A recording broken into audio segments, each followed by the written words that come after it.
মন্ডল বদমাইশ। এই মুখ সামলে কথা বল। পকেট হাত দিয়ে কথা বলেন।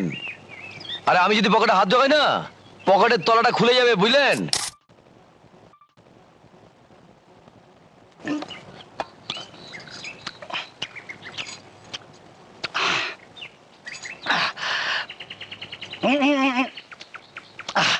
এই নিয়ে 12টা।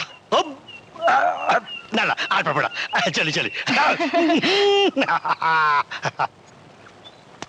ও রতন দা, আরে এদিকে এসো। কোথায় যাচ্ছ? কি খাচ্ছ কি?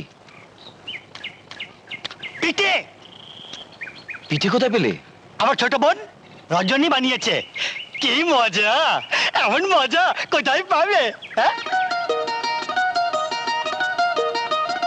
আরে বাবা মা মারা যাবার পর কতদিন পিঠে খাইনি।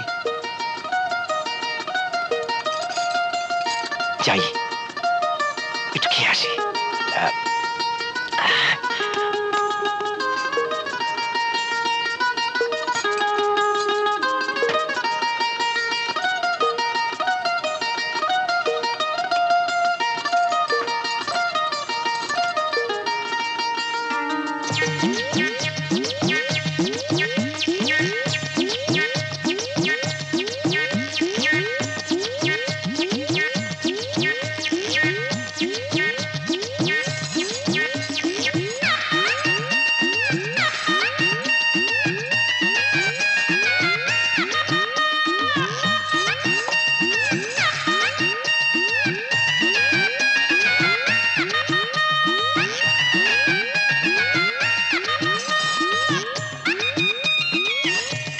এবার লঙ্কার গুঁড়ো দিয়ে দিচ্ছি, যত খুশি খাও।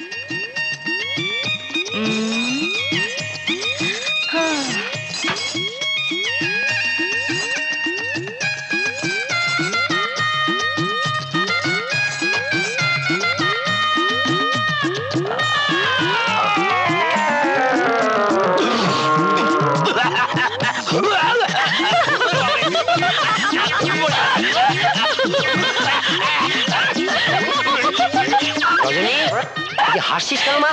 কিছু না বাবা, কিছু না, এমনি। কি বলে বল? না বলছি পিঠে যে দিলি, জলটা দেবে কে? বলি জলটা দেবে কে?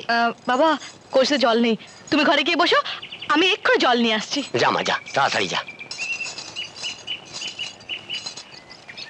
একটু দাঁড়িয়ে।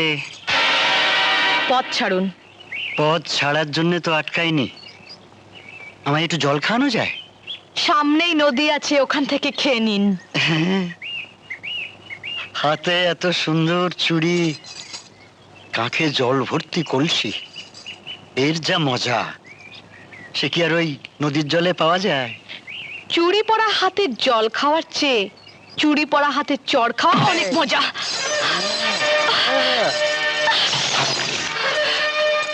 শয়তান। রজনী দাঁড়াও। জল আনতে এসে খালি হাতে ফিরে গেলে তোমার বাবার কাছে কি বলবে? এই যে ওই কলসির দামটা দিয়ে দিন। আমি কে তুই জানিস? হ্যাঁ জানি, আপনি ওই পাশের গ্রামের মন্ডল বদমাইশ। এই মুখ সামলে কথা বল। পকেট হাত দিয়ে কথা বলেন। আরে আমি যদি পকেটে হাত ঢোকাই না, পকেটের তলাটা খুলে যাবে, বুঝলেন? হাত দিন, হাত দিন।